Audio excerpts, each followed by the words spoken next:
Alright guys, how's it going? Welcome back. Well, it's been a while since we've done a Q&A video, and we're fast approaching 500,000 subscribers, so I just wanted to say a quick thank you to everyone who's supported me on this journey. When I started this channel back in 2018, I never imagined we'd hit 500,000 subscribers, so big thank you to everyone for subscribing. So I suppose we better get into these questions, hadn't we? First one then is from Privatising Privacy. He's asked, or she's asked, any plans for making more stories from our car salesman videos? And thank you for massively overspending all these years for our enjoyment. Well, you're welcome. Yeah, I should probably do one of those, shouldn't I? I filmed a video called like Stories from a Car Salesman about 5 years ago. It was just one of those days where I was in a grumpy mood. I was fed up with the car job. So I got my GoPro and went out and just had a moan for 40 minutes, and it was quite therapeutic really. So I should probably do another one. So yeah, let me gather some stories and watch this space. Next up then is a question from Simon Offers 1941. Hi Matt, love the content and please can we have an update on your personal collection? Well, yes, I've got a video that I filmed about maybe a month ago. That's going to be edited shortly and it's all about my current car collection, so that's coming soon. He's also asked, speaking of which, what car have you owned that you've regretted selling and what attainable car would you most like to get? Thanks. Right, there are a couple. So I bought a Bentley Continental GT, a 2005, in like an emerald green metallic with a beige interior, probably 5 or 6 years ago. And it had only done 17,000 miles and I sold it and made really good profit, to be honest. Profit that was so good I couldn't really turn down. And at the time I couldn't afford to keep it, but I wish I had. I just think they're so classy. And that one was a really good pedigree as well, so I kind of wish I'd kept that. There was also an old Jeep Wrangler that I bought in Spain when I lived in Spain 15 years ago. And I repainted it, changed it, you know, just completely overhauled it. And I sold it to move to the UK. And I kind of wish that I hadn't. So those are the two that immediately spring to mind. With regards to what attainable car would you most like to get? Probably something like a 6 Series BMW. I really like those. Or maybe an E-Class Mercedes. Or what else is attainable that I'd like? I think those two, to be honest. I think they're the best that I can think of straight away. Somebody called FatBelly27 has said, how did you celebrate your birthday? Well, I was actually in Spain, so I had quite a low-key dinner with my family, really, which was really nice. It was nice to go and spend some time with them, so that's how I celebrated my 36th birthday. Pompey Mike 83 has asked, what estate cars would you recommend costing no more than 6k? Straight away then, if you want a compact estate car, I'd recommend a 204 C-Class estate. I think they're really good cars. If you go for a petrol or a diesel, they're quite reliable. You can go for automatic or manual. Make sure you get a decent spec. Try and get you should be able to get a facelift for about 6k. So from 2012, they facelifted the 204 estate. And they look a lot more modern, so I'd recommend one of those. Or alternatively, go for someone's even said it, Alan Smith's commented, a BMW 5 Series and F10 Touring. They're really good cars. Now, you could go for a 520D, but I'd probably recommend a 530D. That's 6-cylinder, it's a straight 6 turbo diesel, and they're great engines, so probably one of those. You'll get a decent M Sport for about 6k. Just make sure it's got full service history, make sure the gearbox is being serviced, make sure there's no rattles on startup, and then you're good. Same goes for the 204 Mercedes, by the way. If it rattles on startup, then you probably need a new timing chain and it'll cost you a couple of grand. So just make sure it's had regular oil changes and you should be all right. Mark Groom has asked, what's the best bargain or biggest profit you've made on a single car? Now, generally speaking, bear in mind I've run high-peak autos now for 10 years. I make about £1,200 per car on average.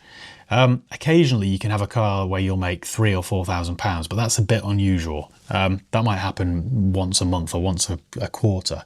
Generally speaking, you sort of, bear in mind I also sell run-of-the-mill cars.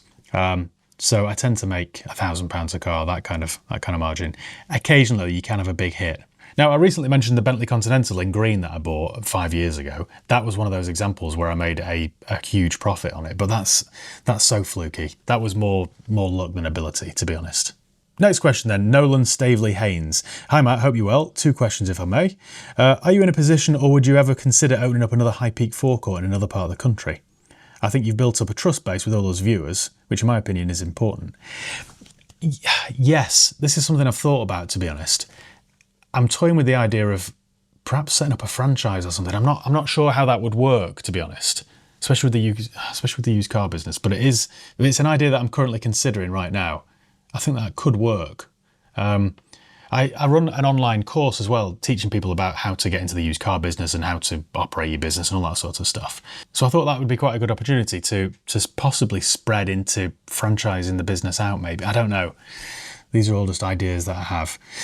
Second question then was, have you had any offers to present car reviews on mainstream TV at all? You'd be excellent. Well, thanks very much. Yes, not offers as such, but I filmed a couple of TV pilots. So a pilot is like the entertainment industry's name for a trial, like the first episode, basically. So I filmed 2 pilots for car shows. They were a few years ago, and they've sadly not been picked up. But yeah, I have. But nothing's actually come to fruition. But you never know. That could all change. I would be keen to do something like that, possibly. Who knows? Cheese Super said, Matt, can you just acknowledge on the video that every week I post saying you're a good man? That's a weird one. Well, thank you. I've acknowledged that. Cheers. RL150 has said, how did you get into the car dealing industry and what made you start the High Peak Autos channel? Love your work, Matt. Well, thank you. So I've always been into cars. My dad was into cars and I've just grown up around cars. He would change his car every 3 months or 6 months or something. He'd always mess around with cars and try and sell them for a profit and then, you know, work his way up the ladder. So as soon as I could drive at 17, that's exactly what I did. So while I was at college, I was buying and selling cheap cars and just, I hate this term, but flipping them basically. So that's kind of how I started. I set up High Peak Autos 10 years ago, back in 2015, because I was working part-time at a car dealership and I was just basically like the T-boy, the errand boy on a Saturday and a Sunday. And I thought, you know what, I should really give this a go myself. So that's what I did. But the High Peak Autos channel, that came 3 years after that because I was kind of bored just buying and selling cars. And I thought, I was getting to the point where the stock was so sort of repetitive, I kind of knew what to look for. So I'd be offered an Audi A3 and straight away I'd check for the rear wiper motor or I'd check for the clutch or, you know, all that kind of stuff. So I thought, actually, I could put this advice out there. Initially, I was going to set up a website and just do like a blog. And I thought, no one's going to read that, are they? Then I stumbled across a few videos on YouTube by Doug DeMuro and Seen Through Glass. And until that point, I hadn't even thought about a YouTube channel. Genuinely, I didn't think that was a thing. I'd only ever used YouTube for like, you know, how-to videos, how to remove a radio on a Ford Ka, things like that. So, yeah, that's how that all started. Foxy Blue 9 has said, what was the one car that surprised you the most? That you had low expectations for, but was surprised how nice it was? That's a good question. This happens quite a lot, actually, because I have quite a few, I don't know, prejudices against certain brands and stuff. And occasionally I can drive something and think, actually, this is all right. Straight away, I'm thinking like the Peugeot 3008, the Mark 1. I know it's not a popular car, but every time I drive one of those, I think these are pretty decent, actually. The driving position's good, they drive okay. Maybe that, or even the Dacia Duster, or the Dacia Duster. I really like those. I know they're not a great car. They're very cheap, but yeah, I quite like them. Derek Burgess has asked, what's the optimum age to buy a car? That's a really good question, actually. I presume then you mean the age of the car rather than your own age. So the age of a car, I would recommend probably when it's just out of manufacturer warranty. So this obviously changes from brand to brand, but I would say maybe when a car reaches 6 or 7 years old, it's still new enough to be reliable, but old enough to have lost an awful lot of its value. Mark SN1 has said, coming from Derbyshire but living for decades in Surrey, I noticed your channel when you were driving around places that I recognised. Then I liked the car content. Can you drive your cars around in some more interesting places? You're losing something from your shows just driving around Stockport. Great show, keep it up. Thank you. Well, I think there you're talking about, so I do 2 different types of content on this channel primarily. So I do like a standard review where I'll take the car and I'll drive through Derbyshire and get some nice scenery and stuff. But then also I do like, look what I bought, cheap type videos where I film them on the car park here and then drive them around Stockport. I kind of split this 50-50, but it wouldn't make sense for me to do that I bought a cheap car reviews around Derbyshire because it's too far away. So yeah, I don't know. I haven't really answered that, have I? It's just more convenient, I guess, to film the look what I bought cheap type videos around here because I'm 300 yards from my garage and, you know, I'm right near my office and everything. Shabazz has said, most reliable cars for beginners on a budget. This is an easy one, really. It's not very glamorous, but you need something like a Toyota Aygo or a Peugeot 107 or a Citroen C1. They're really the best. Or a Yaris. You can't beat a Yaris. Go with a petrol, not a diesel. They're far more reliable. Mark Golan has said, hi Matt, thanks for all your great content. Well, thank you. What are your views on remapping? Cheers, Mark. Now, you can remap a car to get more power and all that sort of stuff.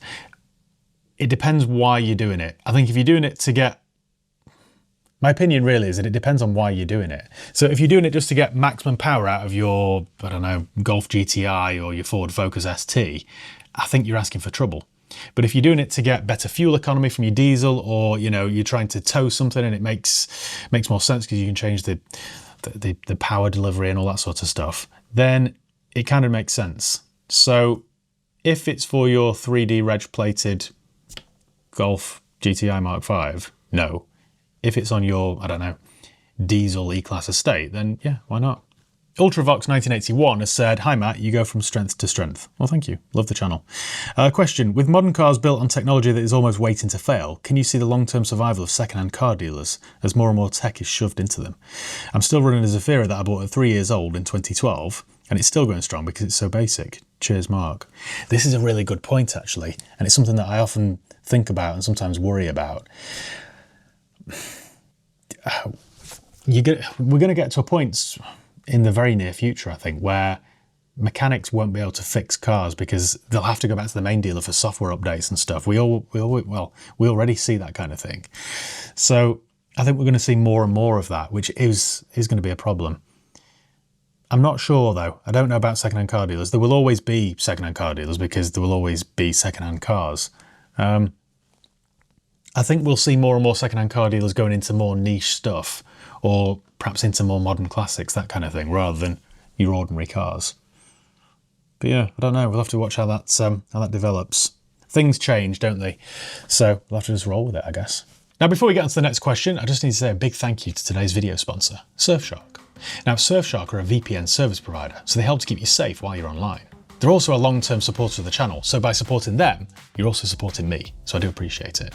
We're all online a huge amount of time these days. I know I'm always online, whether it's bidding on cars or doing online banking or researching cars for videos, I'm always connected. And with Surfshark, they've been keeping me safe now for years. Surfshark keeps your data safe and your information secure. And on top of that, you can change your virtual location, which is great if you're trying to access stuff that's region locked. So if you're trying to stream something or watch your favourite TV show or movie that isn't available in your location, with Surfshark you can simply change your location so that it thinks you're there, and then all of a sudden you can watch that content. It even helps you dodge all that creepy price tracking stuff when you're shopping for flights or car insurance. I've been using it for years now, and touch wood, it's always been spot on. Now I've got an offer for you. You can get 4 months extra totally free. All you need to do is visit surfshark.com/highpeakautos and use the promo code highpeakautos, and yeah, you get 4 months extra totally free. It's really easy to set up. You can use it on an unlimited number of devices, and it also supports the channel. So yeah, check them out. Right, back to the next question. Graham Vingo has said, how do you see your business developing? How important is YouTube and social media to your success? It's crucial, it's vital. And I wish I'd done this sooner, to be honest, because it just makes you stand out from the crowd. And these days, well, every market really, especially here in the UK, no matter what business you're in, is just completely oversaturated. So you've got to get yourself out there. And social media and YouTube and stuff is the best way to do that, really. I was going to say it's free. It's not free really, because it takes up an awful lot of your time, and then you've got costs with, you know, office and editing and staff and all that sort of stuff. But I still think it's probably the most cost-effective way of advertising your business, really. One thing I would say though is try and give something back with it, because not that I'm some sort of expert, but I think you've got to give something to your audience. Like with me, it's advice videos, or, you know, what to look for when you're buying a car or something. You've got to give something, rather than just, I don't know, trying to tell somebody how good your business is or whatever. That doesn't really land, I don't think. Ivan Petkoff has said, hi Matt, I really enjoy your videos, especially the ones with JLR products, unbiased consumer advice. Thank you. My question is, in your experience, what's the most common reason for a car being sold without a logbook, and what's the best way for the new owner to deal with the consequences? Thank you for the great content. Well, thanks for watching. There's no real reason why a car should be sold without a logbook, to be honest, because here in the UK at least, it's really easy to get a new one. All you do is call the DVLA and then fill in a form at the post office. You pay £25 and then you get a new logbook. It's as simple as that. In other countries like Spain, for example, it can be a complete nightmare. But in the UK, it's that easy. I can't see why you'd buy a car without one, to be honest. It does happen from time to time where, you know, it's happened with us many times really, where someone will trade in a car but they can't find it. So we apply for it in their name, then they get it back to their address in a few weeks' time, and then they pop it in the post to us. So it's not really a big problem, to be honest. It's a bit of a red flag if you go and look at a car privately and then you ask them about it and they don't have it. So I think if you are, that wasn't your question really, Ivan, but if you're selling your car privately or whatever, I think you should, well, just make sure you've got it. Otherwise, it looks like a bit of a red flag. David Wells 5144 said, "What are the monthly costs of running your car dealership?" They're very high, to be honest. So I've mentioned this in many videos, but my advertising package alone with Autotrader is about £6,500 a month. So that's something like 6,600. Let's work this out. 6,600 plus then I've got rent, then I've got council tax, then we've got utility bills, then we've got wages, then we've got other payments. There'll be things I've forgotten there. Just to give you a rough idea, I need to make something like 22 grand a month just to break even. So the overheads are high, and that's just for my little garage that holds like 38 cars. It's not some big glamorous fancy showroom. It's a scruffy old building with a forecourt. Used to be a petrol filling station, you know, so it's not anything glamorous or fancy, and it still costs like 20 odd grand a month just to keep the doors open. So, and the other downside is costs are on the rise for everything. Council tax, electric, gas, water, all that sort of stuff.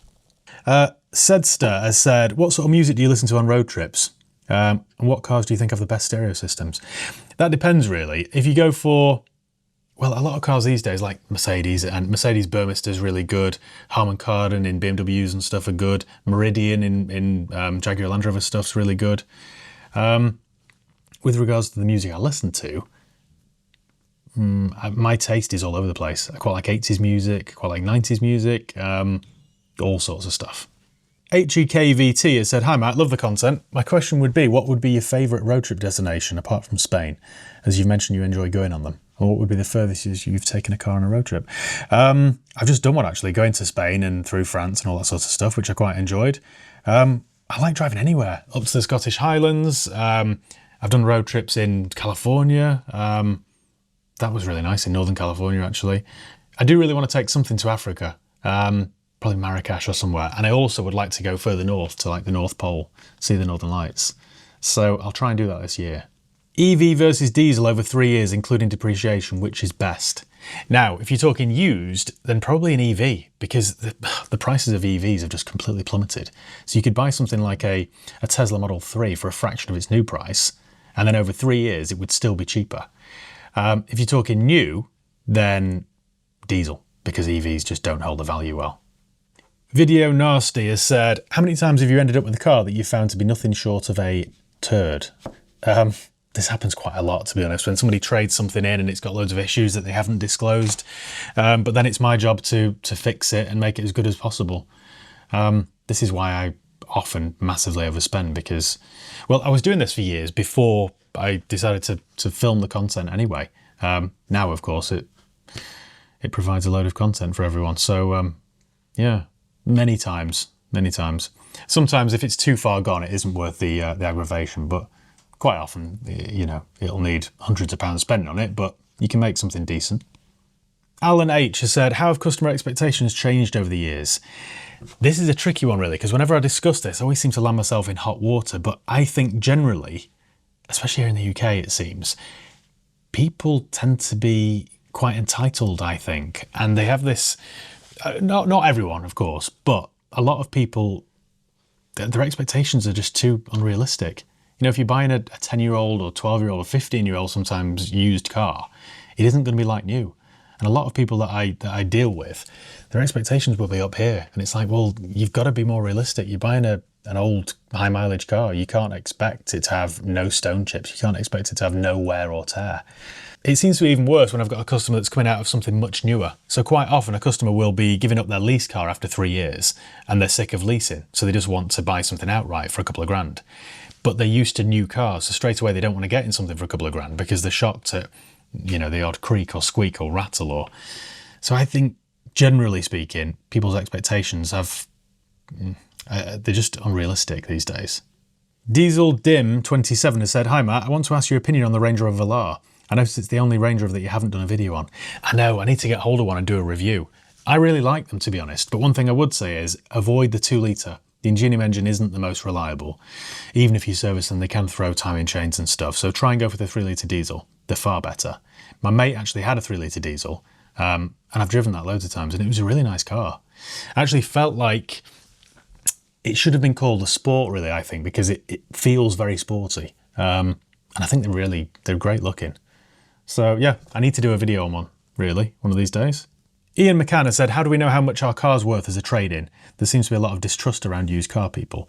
That's true. The best way, really, I mean, there are loads of websites that will give you a rough idea of what it's worth, but it really depends on its service history, you know, number of keys, tyres, condition, all that sort of stuff. So there are websites that you could go on that you just type your reg and your mileage in and it'll tell you roughly what it's worth. But like I say, it depends massively on the condition and everything else. It might tell you that your car's worth 5 grand, but if you've got no service history, every single panel's been keyed, then obviously it isn't worth that, but it'll give you a rough idea. Or the old-fashioned way is maybe go onto Austrader, find your car, your spec, in the same sort of condition, and then take off 20%. That would give you its wholesale trade price, basically. JMacD has said, "Was there ever one customer that made you think, I've had enough of this game?" Yes, more than one, to be honest. More than one. That's a whole separate video, I think. Rob MD3 has said, "I'm looking for an automatic SUV that's good on MPG and could pull a small catering van with a 6k budget. Something like a Kia Sorento. They're really good cars. Go for a KX3 or something and it'll have everything on it. And yeah, they're quite reliable. Service them regularly and you shouldn't have any issues with the timing chain or whatever. And the automatic gearbox is quite reliable as well. So yeah, maybe a Sportage, but certainly a Sorento. They can tow a bit more, I think." Abdul Wakil has asked, "How do you have a professional for every aspect of preparing a car for sale within a few minutes drive of your dealership?" This didn't happen overnight. This is just building up. I've done this job for like 15 years. I've done high peak autos for 10. It's just taken a while to build up a series of contacts, basically. So I've got really good people that do body shop, valeting, mechanics, all that sort of stuff. But starting on day one, you've really got to try everybody and see who you get on with. I've tried loads of different people over the years, and the minute I have a bad experience or the minute I think they've overcharged me or I'm not happy with the job, then I don't use them again. Simple as that. Monty G369 has said, "Hi Matt, I've always been curious if you're employed by High Peak or if you now own the business. What made you start the channel?" I've already mentioned why I started the channel, but yeah, the business is mine. I set it up back in 2015, October 2015, so nearly 10 years ago, with very little basically, and I've just built it up over the years with loads of hard work and working 7 days a week. That's pretty much it. Martin Dibbs has said, "Have you ever been in a car crash and was it your fault?" Luckily never a bad one, but I've been in 3 or 4 and no, they've never been my fault, thankfully. Always someone else. The last time it happened was in a 3 Series that had sold and I was driving it down to my mechanics for a service and MOT, and there was a van driver behind me who I think was on his phone. I slowed down to turn in and he didn't stop. He just continued to plough right into me. Wrote the car off, and then I had to give the customer his deposit back, but luckily the insurance paid out, his insurance paid out, so it was fine. Louis R has said, this is such an Alan Partridge question, "Which is your favourite hob ring on the stovetop?" I don't know why, but I always go for the bottom left. I don't know why. Mark Lang has put 150k miles 2017 C350E Estate Sport Premium Plus. Should I buy for 8.5? Cheers. No. The 205 Estate is a really good car, but I wouldn't go with the E. I'd go for the standard 250 petrol or 250 diesel. The Sport Premium Plus is a great spec. 150 miles is quite high, and I wouldn't trust the battery situation. The minute that battery fails, then you're probably talking 5 or 6 grand for a replacement. So no, just stick with standard, internal combustion. Alexander Wojciech, sorry if I've pronounced that wrong, has said, how do you balance running the dealership with YouTube content? I'm constantly spinning plates. I'm constantly running around like a madman, really. But in truth, I spend less time at the dealership these days. I have a great team of people there that kind of run that on my behalf. So I'm always on the phone to them, but yeah, I'm not there all the time. Most of my time now is spent doing other things. Sometimes I think that I've bitten off more than I can chew, but right now I'm just trying to keep as many things going as possible. And then eventually I can kind of filter that out. Sam Arts has said, any plans to come to Australia to see the car scene here? And obviously kangaroos as well. I've literally just come back from Australia. So I started off in Melbourne, then went up to Gold Coast and then Brisbane, then back to Melbourne. But I'm going back there in the next couple of months. So yes, I'll make more of a big deal of it. This last trip was mainly, I was just there doing some filming and stuff.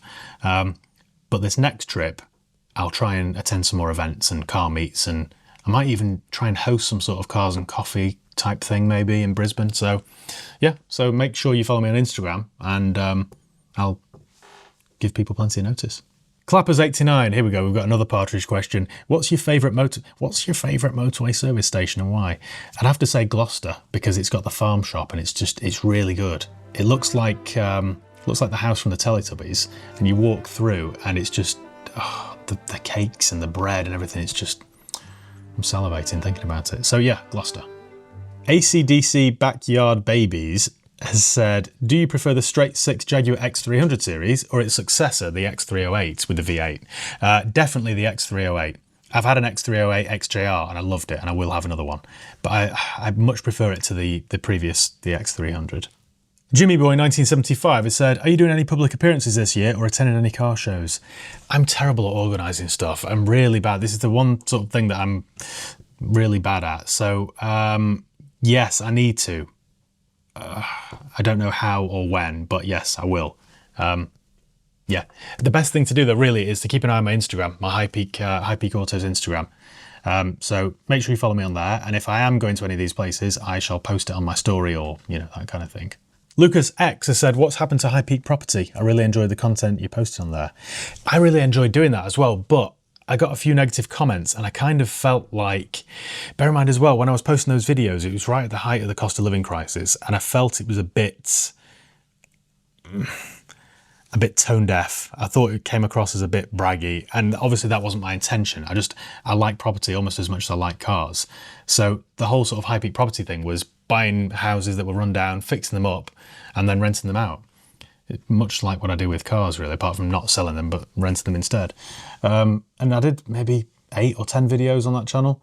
But yeah, I just kind of felt like it was the wrong time to be doing videos like that. So who knows? I do like property. I still have that company and stuff. So I still have houses that I'm fixing up currently and stuff. Yeah, who knows? Maybe one day I'll make some more videos. Stephen Woodward has said, hi Matt, can I ask if you've ever had any points on your licence? If so, what were they for? All the best, Steve.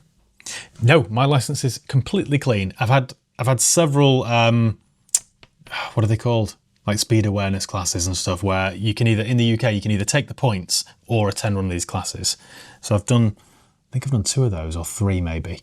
But luckily, no, never had any points. All right, mate, you has said, how come 9 out of 10 times you only release sponsored videos? Basically, my overheads here for this business have just gone up. So I've now got staff and, editors and a whole team of people making content.